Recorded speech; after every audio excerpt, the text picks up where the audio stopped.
masih melanjutkan kajian hadis kita, hadis yang 22.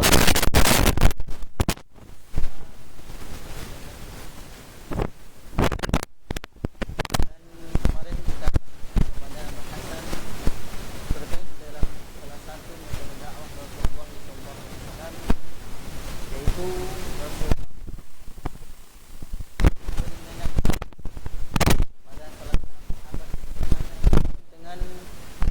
perkara syariat Islam dan hanya melaksanakan perkara-perkara yang wajib saja tanpa disertai dengan amal sunnah, dan itu adalah bagian dari salah satu metodologi dakwah, cara menyampaikan bagaimana melihat kondisi mad'u atau orang yang didakwahi, kondisi imannya, kondisi Islamnya, kondisi ekonominya. Dalam rangka apa? Dalam rangka tentunya yang kita sebut dengan nama ta'liful qulub, yaitu agar hati seseorang itu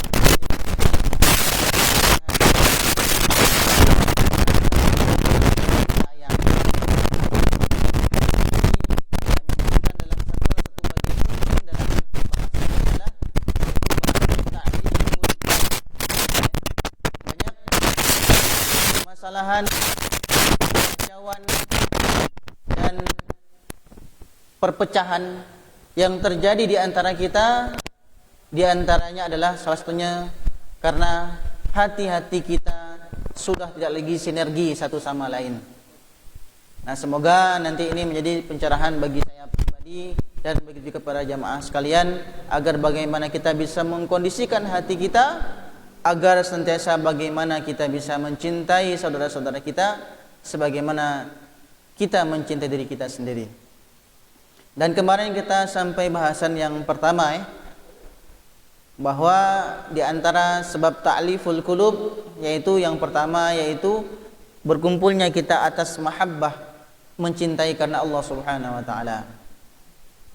Nah, kemudian yang kedua yaitu al-iltiqai ala ta'ah, yaitu kita berjumpa, bertemu, berinteraksi itu bukan dengan hal lain kecuali untuk ketaatan kepada Allah Subhanahu wa taala.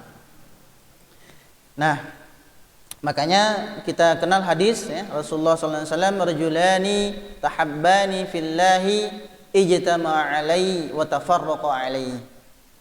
Nah, orang yang bagaimana dalam lanjutan hadis yang Rasulullah sampaikan, dua orang yang bertemu karena Allah Subhanahu wa taala dan mereka juga berpisah karena Allah Subhanahu wa taala, yang mana inilah yang membuat kita nanti bersama bukan hanya dalam kajian majlis, dalam lingkungan keluarga, dalam lingkungan masyarakat, dalam lingkungan masjid, tapi juga kita bersama-sama di surganya Allah Subhanahu wa taala.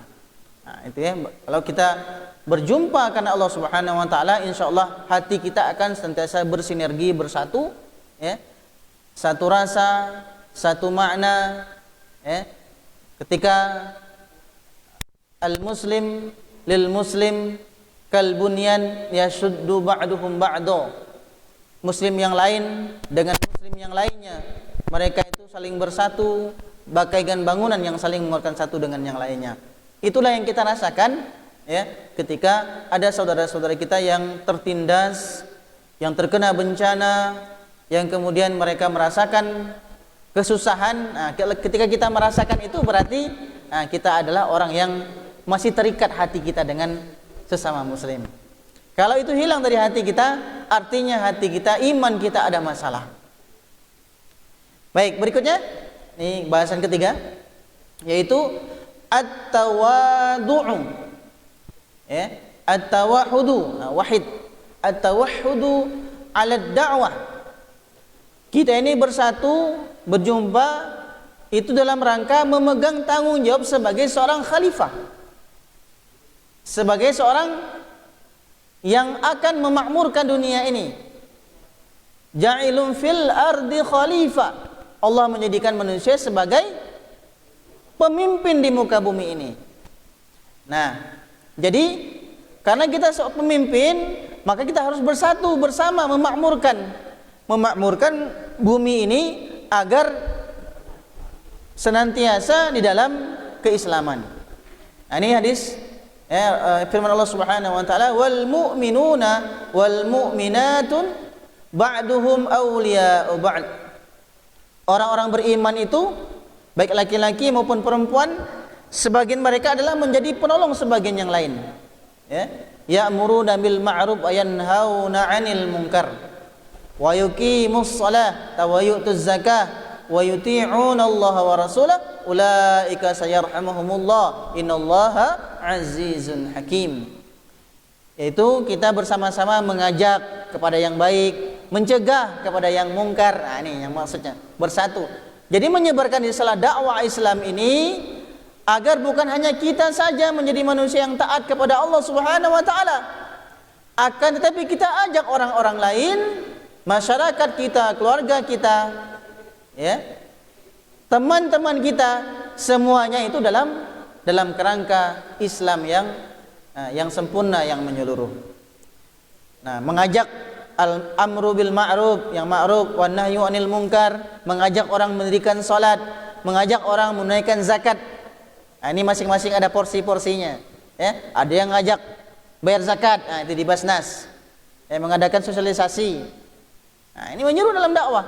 Kalau kita sama-sama saling-saling menyeru, baik itu dari organisasi manapun kita berada, karena tujuannya satu, yaitu i'la kalimatillah, meninggikan kalimat Allah Subhanahu wa taala, maka seharusnya karena tujuan kita sama, maka tidak ada yang saling berselisih karena masing-masing sesuai dengan porsinya. Ada yang dakwahnya kultural, ada yang mungkin dakwahnya di bidang lembaga kemasyarakatan, ada yang bidang dakwahnya mungkin di masjid, ada yang mungkin dakwahnya di bidang politik, siasah dan lain sebagainya. Nah, masing-masing punya porsinya masing-masing. Nah, baik itu ya. Jadi kalau kita bersatu dalam dakwah, dalam kerangka kita mengajak kepada kalimat Allah Subhanahu wa taala, insyaallah hati kita akan sentiasa bersatu. Ta'liful qulub. Nah, berikutnya adalah yaitu at-ta'ahudu 'alal jihad, yaitu kita ini bersama-sama berjanji dalam rangka untuk perjuangan. Ya. Dalam rangka untuk perjuangan, memperjuangkan Islam. Untuk memperjuangkan Islam. Nah, perjanjian teguh dalam beragama ini dan kesiapan berjuang itu contohkan kaum Ansor. Ya. Di antaranya kaum yang lama bermusuhan, ya, yaitu suku Aus dan Khazraj. Ya. Nah, ketika berbaiat kepada Rasulullah sallallahu alaihi wasallam, mereka berkomitmen agar dapat menegakkan ajaran-ajaran Islam dan berjuang serta berkorban untuk jalan Allah Subhanahu wa taala. Kita ingat bagaimana Rasulullah sallallahu alaihi wasallam mempersatukan mereka, wadhkuru ni'matallahi 'alaikum wa mitsaqahu alladzi wathaqakum bih idz qultum sami'na wa ata'na wa taqullaha innallaha 'alimun bizatis sudur. Dan ingatlah ketika Allah, karunia Allah kepadamu dan perjanjiannya yang Allah telah ikat dengannya ketika mengatakan sami'na wa ata'na. Sami'na wa ata'na. Kita semua ini bersama-sama berjuang. Tadi berjuang menyebarkan dakwah, mengajak orang lain kepada yang kebaikan. Ya. Nah, kalau visi dan misi kita semua sama, ketika ada perintah yang memang itu adalah untuk membawa kepada kebaikan, kemaslahatan bersama, seharusnya kita sami'na wa ata'na. Kita dengar dan kita taat, gitu ya, seharusnya. Di jamaah manapun kita berada, ketika pemimpin kita menyerukan ini arahan kita, ini yang harus kita perjuangkan, sami'na wa ata'na. Kami dengar dan kami taat. Tapi kalau sekarang orang udah beda. Sami'na wa fakkarna. Kami dengar, kami pikir-pikir dulu tapi. Sami'na wa fakkarna, kami dengar, oh iya, tapi kami pikir-pikir dulu, untung benda nih. Mau untung kami ikut, mau untung kami tidak ikut. Nah, itu kalau sekarang. Ya. Nah, jadi kalau la sami'na wa ata'na itulah lah, bereslah. Ya. Insyaallah kita dalam satu jalan yang kita dalam rangka berjuang di jalan Allah Subhanahu wa taala. Nah, baik. Bagaimana kaifiyah at-tariqah, ya? Ta'liful qulub, bagaimana agar menjadikan hati-hati kita ini senantiasa bersinergi, bersatu. Nah, ini caranya. Ya, pertama yaitu dengan cara memberikan perhatian. Memberikan perhatian, ucapkan salam kalau bertemu dengan orang, ya. Nah, jangan jaim, jaga image, ya. Mentang-mentang tidak sama pemahaman, tidak menteguran, ya kan? Ke masjid itu dak anak sembahyang, tidak sama pemikiran. Enggak ke masjid dia lah anak, jangan seperti itu, ya. Kemudian tabassam, senyum dengan senyuman yang tulus. Nah, ini bentuk perhatian. Ya, ketika bertemu ucapan kerinduan, lama tak ketemu ikam kok. Gimana selama ini, ya? Nah, itu kan bahasa basi, tapi sebenarnya bagi orang lain tuh memiliki asar. Apalagi orang yang dia mu'allafatil qulubuhum, apalagi dia adalah orang yang baru masuk Islam. Ditegurkan. Atau lama ada ke masjid, disamperi rumahnya, kemana ikam selama ini? Ya? Nah, lama ada nempuh masjid kami. Masjid kita, ya. Itu, ya. Sebutkan sifat-sifat baik. Jangan no buruk-buruk enggak kita sebutkan. Bulau itu sih. Makan gerabak misalnya. Bulau itu. Mun nyakapi orang, dia lah paling anu. Jangan. Nyok baik-baik kita angkat agar dia merasa diperhatikan bahwa, ya, masih ada sisi positif dan baik dalam dirinya. Menumbuhkan percaya diri, ya. Berikan motif terhadap pekerjaan yang dilakukannya, hargai pekerjaannya, ya kan? Jangan bahasakan pekerjaannya dengan bahasa yang mungkin menyinggung perasaannya, ya. Mungkin ada kawan kita bekerjanya tukang bangunan, dia pun kuli makannya, gawe kuli, wajarlah makan banyak misalnya, ada porsi kuli, ya, makanan porsi kuli. Ada orang yang tukang berkebun misalnya. Jangan direndahkan profesinya. Pengusaha gitu kan. Pengusaha kelas kakap, pengusaha cabai misalnya kan, jangan tukang kebun sebut. Tersinggung nanti, ya. Walaupun bagi dia tidak apa-apa, tapi ini bagian dari kita menjaga, memberikan perhatian. Nah, memberikan kekaguman terhadap kepribadiannya. Sebenarnya cara ta'liful qulub teknis, ya, teknis. Ini sebenarnya terkait dengan bab akhlak. Terkait dengan bab akhlak. Ada kan akidah, ada akhlak, tapi kedua-duanya itu sentiasa berhubungan, ya. Orang yang dengan akidah baik, keislaman yang baik, tapi akhlaknya tidak baik, percuma, percuma jago banyak hafalan, percuma baik bagus bacaan Qur'annya, percuma rajin sembahyang, tapi akhlaknya tidak baik, percuma. Oke, baik. Kemudian berikutnya, berikan kesempatan berbicara. Jangan enggak nak diri bicara. Macam kita tadi, ya, macam bahasan kita sebelumnya, bahwa terkadang kita kalau orang bicara kita tidak mau dengar karena kita biasa bicara. Akan tetapi bagian bentuk perhatian kita untuk menjalin hati, itu berikan kesempatan untuk orang berbicara. Selesaikan dia berbicara, jangan dipotong kalau bisa, kecuali telah meminta instruksi dan lain sebagainya. Ada orang yang memang dengan kita potong pembicaraan itu tersinggung langsung dia. Tersinggung, macam ini orang ini, ya. Nah, itu seluk. Kemudian jangan putus pembicaraannya ketika sedang bicara. Baik. Nah, berikutnya ta'liful qulub berikutnya yaitu dengan cara rendah hati. Ya, rendah hati.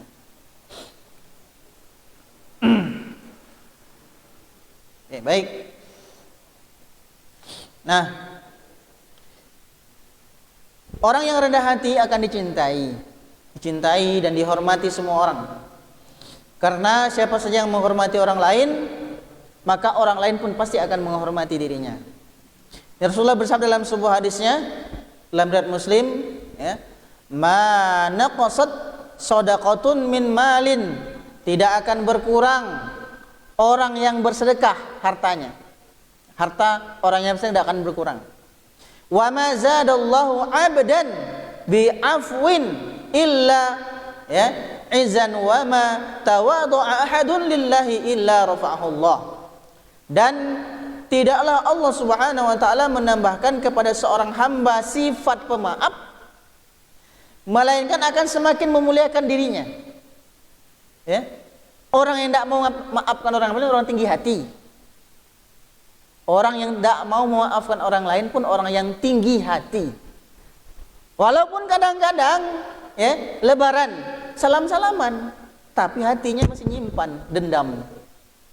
Jadi rendah hati ini memaafkan dengan tulus, ikhlas, luar dalam. Baik fisiknya maupun dalam qulub, dalam hati.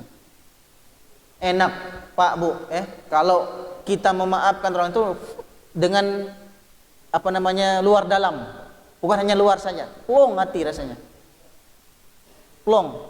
Inilah orang yang rendah hati. Nah, kemudian dan juga tidaklah seorang memiliki sifat tawadu', ya, rendah hati karena Allah Subhanahu wa taala, melainkan Allah akan meninggikannya.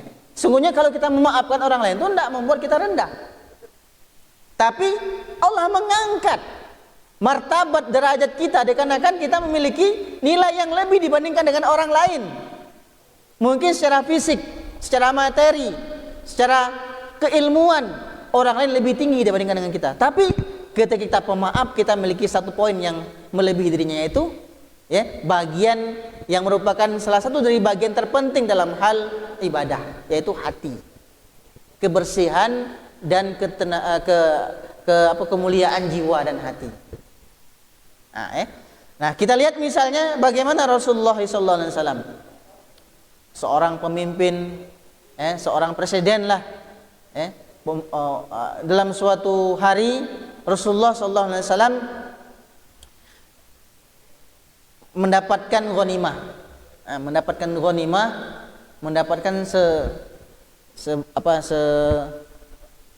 sebuah kalung, kalung. Ketika Rasulullah ambil ghanimah kalung tersebut, Rasulullah perhatikan, mencari di mana di antara yang beliau lihat itu ada anak kecil. Nah, kemudian dapat anak kecil, dipanggil.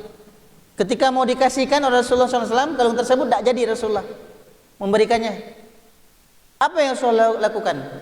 Sini saya kalungkan. Dikalungkan oleh Rasulullah SAW kepada anak perempuan tersebut. Ini betapa rendah hatinya Rasulullah SAW. Nah, kata anak kecil tadi, wallahi tidak akan melepas kalung ini, karena ini langsung diberikan oleh Rasulullah SAW yang memasangkannya. Nah, ini sebuah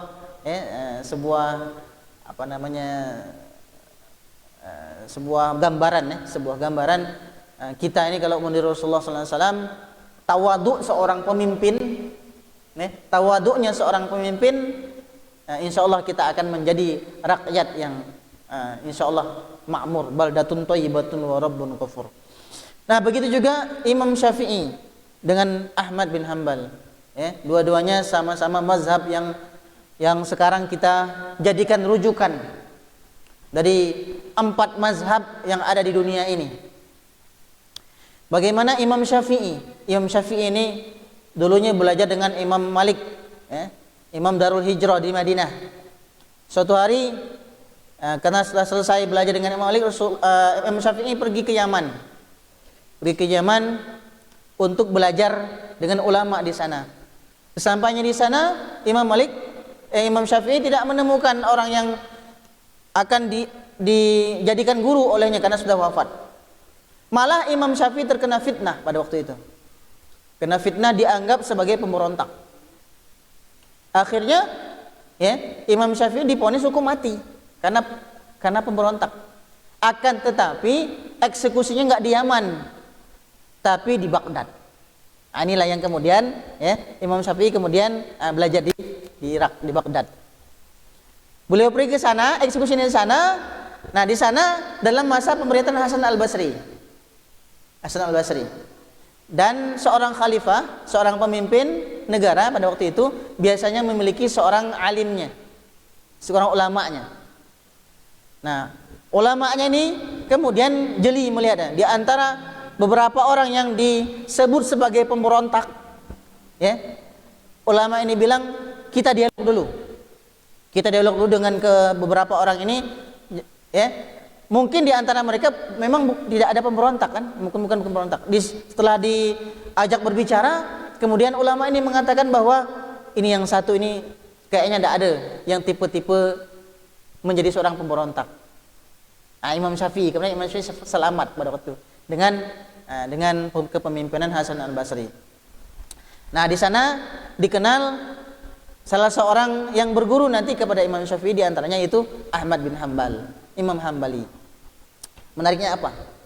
Nah, menariknya Imam Ahmad bin Hanbal dalam salah satu kisah histori, sejarah tarikh yang disebutkan bahwa Imam Syafi'i adalah salah satu dari ke-6 orang guru beliau yang senantiasa beliau sematkan dalam doa beliau. Coba antum semua sampai saat ini pernah nggak ngedoakan guru-guru SD saya baca ini teringat habis maghrib saya doakan semuanya. Ingat guru TK, tidak ada ingat wajah-wajahnya. Buka doa secara umum lah.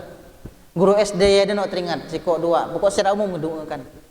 Guru SMP semua doakan, SMA doakan semua. Kuliah S1, S2 semua doakan, di Lipia doakan semua. Pernah nggak antum terbayang mendoakan guru-guru? Hingga sampai saat ini antum berhasil sukses. Jadi apapun antum sekarang. Inilah berkah murid. Masya Allah luar biasa. Imam Ahmad bin Hanbal menyertakan mendoakan Imam Syafi'i dalam doa beliau. Masya Allah, luar biasa. Nah, itu bagian dari ketawaduan seorang ulama. Kalau kita tidak nyumpah nyerapa ulama lain, no ilmu kita belum sampai, no ilmu kita belum sujung kuku. Tapi kita nyumpah nyerap, oh itu pun orang sesat, oh itu pun bid'ah. Itu kita. Ya. Nah, jadi Masya Allah, nah, ini tawadu, ini bagian ta'liful qulub. Sehingga ketika kita merasa rendah, itu terkoneksi hati kita dengan hati. Nah, mungkin guru-guru itu tidak ingat lagi dengan kita sekarang. Atau mungkin banyak di antara guru-guru antum semua wafat, lama dikuburkan. Tapi kalau antum angkat tangan, antum doakan mereka, nah di alam kubur mereka merasa tenang, nyaman, mendapatkan sinar. Nah, doa. In qata amalahu, yang amal yang terputus kecuali doa kita kepada orang yang mungkin pernah mengajar kita, yang mungkin pernah memberikan kontribusi dalam kehidupan kita. Nah, itu ketawaduan. Kemudian ada juga ketawaduan Abu Bakar dan Umar ketika ada perselisihan. Ini sekelas sahabat Nabi bersakat. Jadi biasa, mau enggak sama jamaah masjid bersakat, biasa. Apalagi di masyarakat. Ini riwayatnya. Ini sikap pernah dulu saya sampaikan ketika hadis tentang masalah bid'ah kalau enggak salah ya. Nah, ini sikap Ahmad bin Hanbal dalam ta'liful qulub terkait dengan kunut. Ini biasa ya, tapi ini redaksinya. Faqad kana al-Imam Ahmad rahimahullahu yara anna al-kunuta fi salatil fajri bid'ah. Beliau lah menyebutkan bahwa kunut salat subuh itu bid'ah, kata beliau. Lagi itulah. Bid'ah kata beliau. Nah, wa yaqul idza kunta khalfal imam yaqnut fataba'ahu ala kunutihi. Akan tapi beliau mengatakan kalau aku kuntu khalfal imam, di belakang imam yang dia berkunut, maka aku ikut berkunut dengan orang itu, dengan imam itu. Wa amin ala doahi, dan aku mengaminkan doanya. Bayangkan, ini Ahmad bin Hanbal. Kullu dzalika min ajli ittihadil kalimah. Ini semua aku lakukan dengan maksud agar untuk kita bersama-sama menyatukan kalimat, bersatu, bukan bercerai-berai. Wattifaqul qulub, agar hati-hati kita itu semuanya bertaklib, bukan perpecahan. Ilmu kita belum sampai kepada bagaimana mengkaji ini bid'ah, mengkaji ini sunnah, belum sampai. Akan tapi bagaimana sikap mereka? Nah, ini yang kita ikuti pun sikap mereka. Kaji kita, otak kita tidak sampai ilmu. Pentium kita tidak sampai. Membahasa komputer. Prosesor kita belum sampai membahasa HP. Tidak tahu Snapdragon berapa sekarang lah. kan? Belum sampai kita. Mereka lah mengkaji itu, mereka yang telah mencontohkan semuanya dalam lini kehidupan mereka, bagaimana bersikap antara sesama ulama. Nah, ini kan sama ulama rukun, ubaru, ulama-ulama baru, ubaru, bersakat. Ittifaq, ittifaqul qulub, bagaimana hati kita agar sama-sama. Wa ada mukaraha ba'duna li ba'din, dan agar kita meniadakan kebencian di antara sesama kita. Nah, itu kajinya masing-masing lah. Ini sebuah riwayat dalam riwayat Abu Darda, dalam hadis Bukhari, ini dalam sumbernya Sahih Bukhari. Abu Bakar dan Umar bersakat, bahasa kita bertengkar. Kanat baina Abi Bakrin wa Umar muhawarah. Di antara Abu Bakar dan Umar itu lagi berselisih, bertengkar. Fa'aqdaba Abu Bakar Umar fansarafa anhu Umar, mughdaban. Abu Bakar marah kepada Umar. Abu Bakar marah pada Umar. Dalam bahasa yang lain ada yang mengatakan dengan meninggikan suara, ada yang dengan, kalau bahasa kita, ngalok-ngalokan. Nah, ini sekali bersahabat pusakat Bisa nggak dengar hadis ini? Antum pernah nggak dengar hadis ini? Masya Allah. Nah, ini nanti kita lihat bagaimana mereka berdua di hadapan Rasulullah sallallahu alaihi wasallam. Fa'atba'ahu Abu Bakrin yas'aluhu an yastaghfirullah. Maka kemudian Abu Bakar meminta Umar untuk beristighfar kepada Allah Subhanahu wa taala. Falam yaf'al hatta aghlaqa babahu fi wajhihi. Akan tapi Umar tidak mau sampai nutup pintu di depan Abu Bakar. Faqbala Abu Bakar ila Rasulullah sallallahu alaihi wasallam. Abu Bakar pergi kepada Rasulullah sallallahu alaihi wasallam. Faqala Abu Darda, maka Abu Darda yang meriwayatkan ini berkata, wa nahnu indahu, dan kami ketika itu berada di sisi Rasulullah dan juga Abu Bakar. Faqala Rasulullah sallallahu alaihi wasallam, Rasulullah berkata, amma sahibukum hadza faqad ghamara, qala wa nadima Umar ala ma kana minhu. Rasulullah berkata, kemudian ngelihat kondisi Abu Bakar yang dalam kondisi itu, Rasulullah tahu kayaknya Abu Bakarnya lagi marah ini. Lagi marah. Tapi di sisi lain, sebenarnya Umar juga menyesal. Menyesal telah marah kepada Abu Bakar. Fa aqbala hatta sallama wa jalasa ila Nabi sallallahu alaihi wasallam. Kemudian dia pergi sampai kepada Rasulullah dan mengucapkan salam dan duduk di sisi Nabi sallallahu alaihi wasallam. Wa qassa ala Rasulullah sallallahu alaihi wasallam al-khabar, mengisahkan tentang kisah-kisah itu. Qala Abu Darda, kemudian Abu Darda berkata, wa qadiba Rasulullah sallallahu alaihi wasallam. Kemudian Umar tadi datang, mendengar pengakuan Abu Bakar yang mana berselisih dengan Umar tadi. Rasulullah ngelihat Umar datang lah memerah mukanya, lah marah juga Rasulullah istilahnya marahlah kepada Umar, kepada Umar. Nah, kemudian Rasulullah waja'ala Abu Bakar yaqulun, kemudian Abu Bakar berkata, wallahi ya Rasulullah la ana kuntu azlam. Ngelihat Rasulullah nak marahi Umar, Abu Bakar berkata kepada Rasulullah, wahai Rasulullah, sungguhnya aku zalim kepada Umar. Aku zalim kepada Umar, katanya. Faqala Rasulullah sallallahu alaihi wasallam, Rasulullah berkata, hal antum tarikuna li sahibi, hal antum tarikuna li sahibi, inni qultu ya ayuhan nas inni Rasulullah ilaikum jami'a fakultum kazzabta. Apakah yang kalian lakukan kepada sahabatku yang satu ini? Abu Bakar maksudnya, ngalokan Umar, ngalokan sahabat yang lain. Apa yang kamu lakukan kepada sahabatku yang satu ini? Dulu ketika aku mengatakan aku adalah Rasulullah SAW, tapi kalian mendustakan aku. Tapi yang berkata sodakta, yang mengatakan benar Abu Bakar.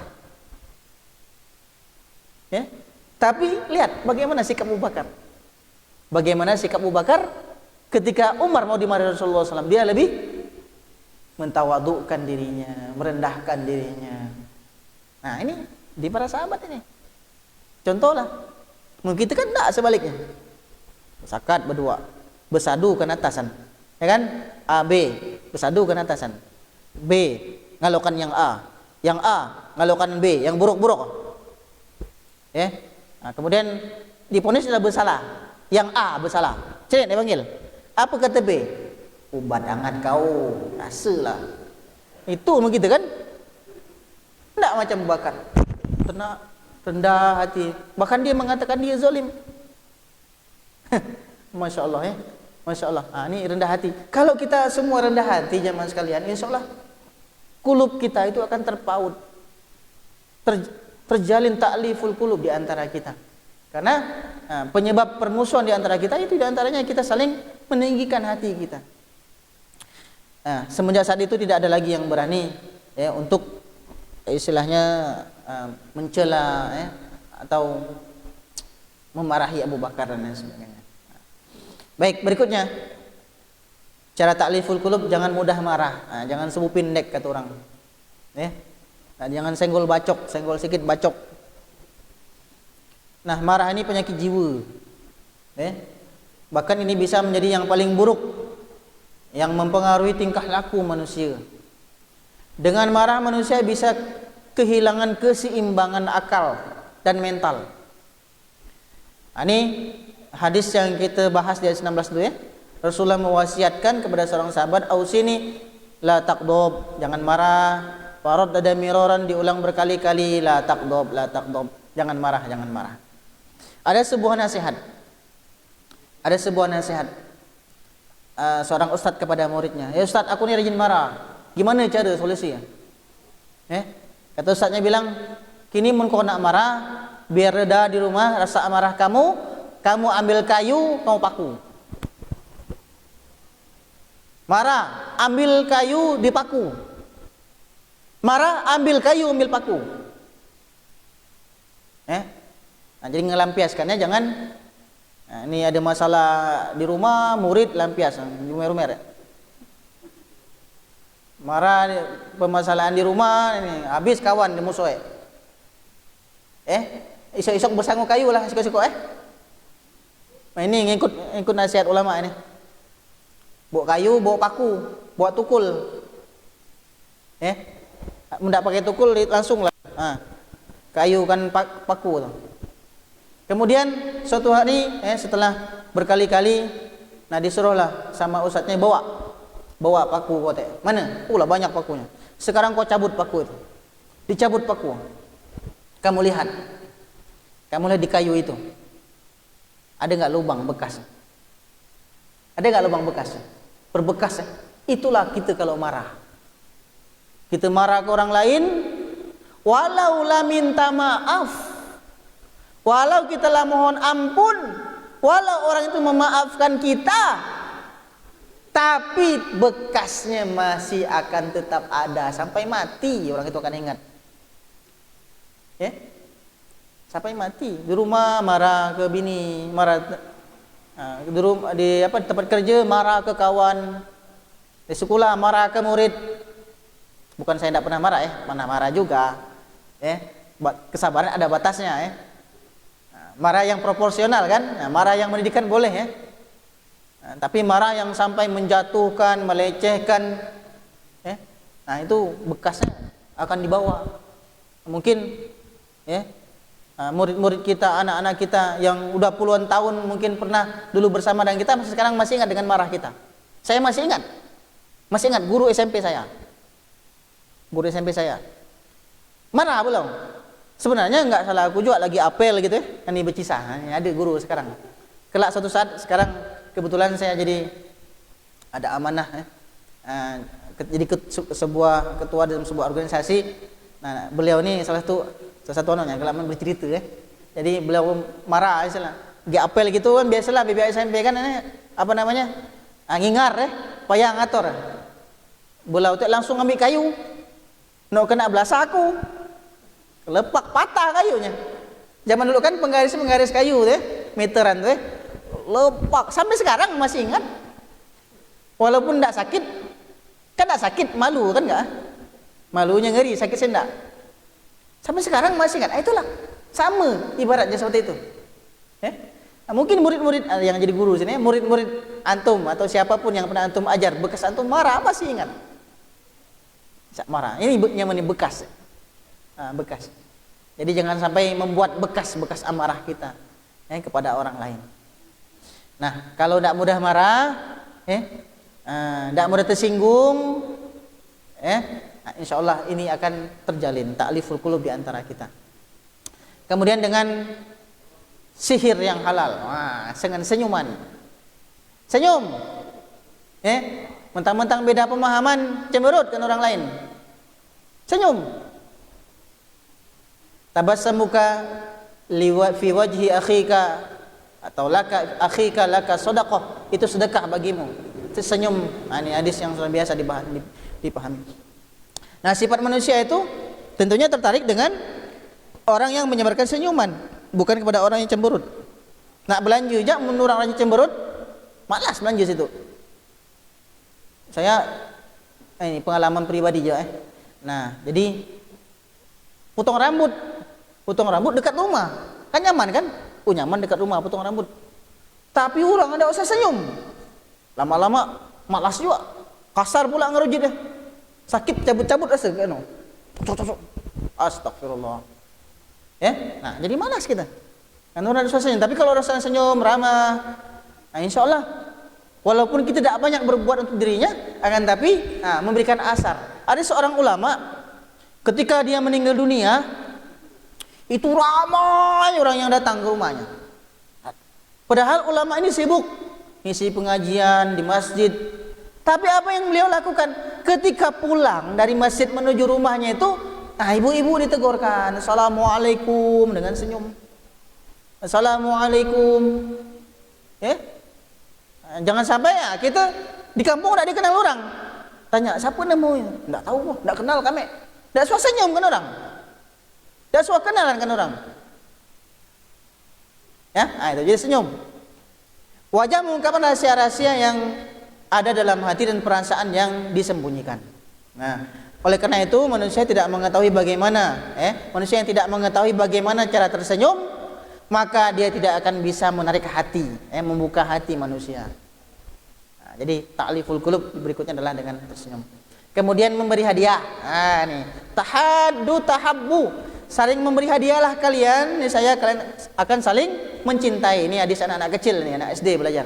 Bagaimana caranya? Nah, nih, berikan hadiah pada orang yang membutuhkan, Berikan hadiah dengan bungkus kertas kado. Nah, ini aja nih, bagian dari adab aja nih sebenarnya. Kemudian dengan senyum, yang dilimpar. Beri hadiah dilimpar. Variatif, ganti-ganti, Kemudian pilih hadiah yang disukai. Lepaskan label harga, jangan kelupaan.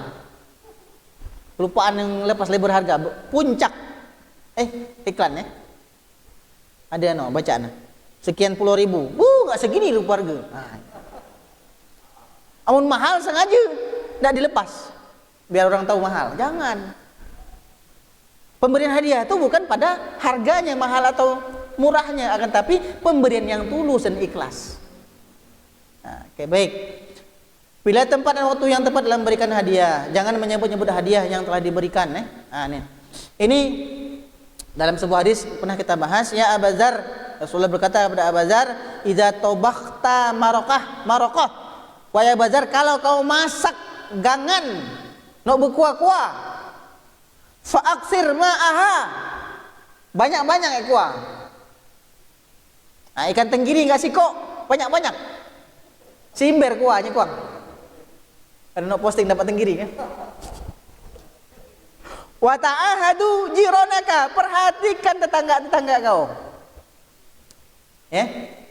Maksudnya, nah bukan enggak diberi kuah, kan isi-isi memperbanyak kuah itu biar banyak dapat yang sama-sama ngerasa kan.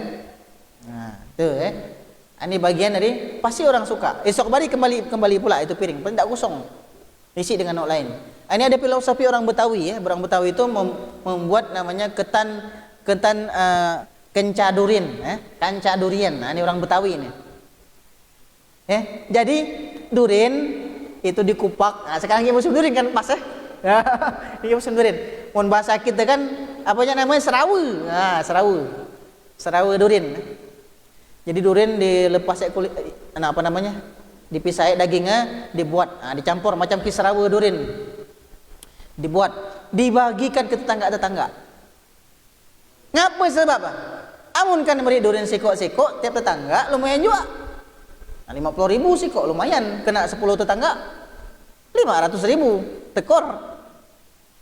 Beli sikok durin dibuat serawu banyak-banyak isi kuahnya banyak-banyak. Berikan roti, bagikan tetangga. Sama karena seharusnya durin kan? Kita makan gerak durin juga sama. Bawa durin kan? Nah, tapi itulah kenapa filosofinya orang Betawi suka buat ini. Nah, ini berpadu antara keinginan untuk bersedekah dengan keterbatasan materi kan?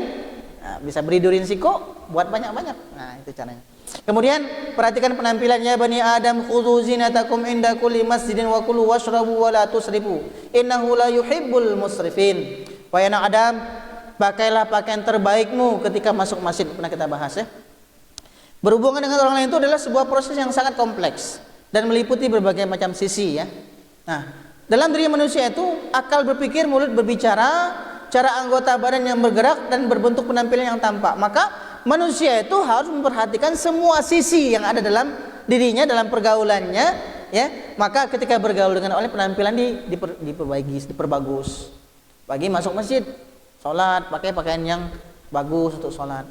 Nah, baik yang bagus, wangi ya. Nah, jangan sampai orang yang sholat atau duduk sebelah kita tersiksa karena baunya. Tak pakai ya, aduh. Sekarang untung banyak pakai masker ya, lagi-lagi bau. Tapi kita tetap tembus itu, kalah itu virus tembus bau.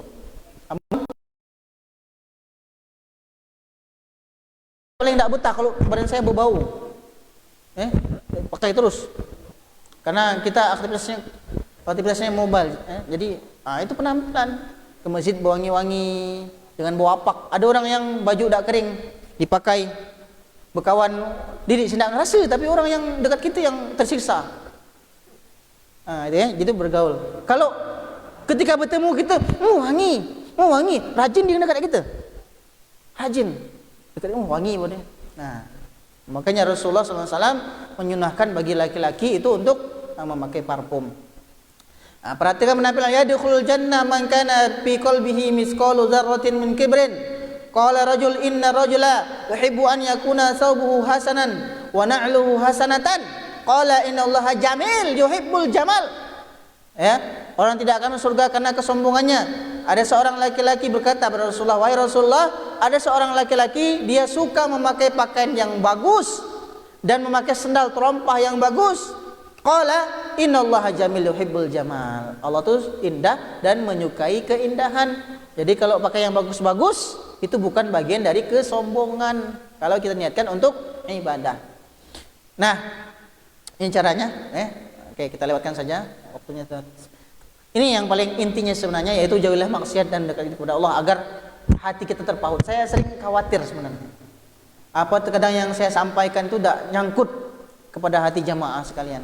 Karena mengapa? Karena maksiat dan dosa yang saya lakukan. Ini dalam hadis Muslim, innallaha idza ahabba 'abdan. Sungguhnya Allah ketika mencintai seorang hamba, da'a Jibril faqala. Allah memanggil Jibril dan berkata, "Inni uhibbu fulanan." Wahai Jibril, aku suka dengan hamba itu, aku cinta dengan hamba itu. Qala fayuhibbuhu Jibrilu. Kemudian Jibril berkata, aku juga mencintai hamba itu. Summa yunadi bis sama. Kemudian dia memanggil apa yang ada di langit, fayaqulu innallaha yuhibbu fulanan. Wahai penduduk langit, Allah mencintai hamba itu. Fahibbu wa yuhibbuhu ahlus sama. Maka dia juga dicintai dan penduduk langit mencintai. Faqala summa yudha'u lahu al-qubul fil ard. Kemudian begitu juga orang di dunia juga akan mencintai dirinya. Maka sebuah perbuatan maksiat yang kemudian membuat Allah Subhanahu wa taala murka, maka efeknya adalah orang juga tidak akan suka dengan kita. Seorang salafus saleh berkata, "Idza wajadta min ikhwanika jafaan," kalau engkau mendapati saudaramu itu sudah enggak dekat lagi, lah hambar, lah pahit, ya. Nah, fatub ilallah, bertobatlah pada Allah Subhanahu wa taala. Fa innaka ahdasta dzamban. Mungkin kau lakukan perbuatan dosa sehingga kawan yang seiman, kawan yang seibadah, kawan yang kemudian berjuang bersama dengan kita tidak lagi suka dengan kita. Mungkin kita berbuat dosa.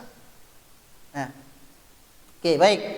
Karena mengapa? Karena al arwahu junudum mujannadah, fama ta'arrafa minha i'talafa, wama tanakara minha ikhtalafa. Kita ini sebenarnya dengan sama orang muslim itu seakan-akan seperti ruh-ruh yang seperti tentara yang berhadap-hadapan.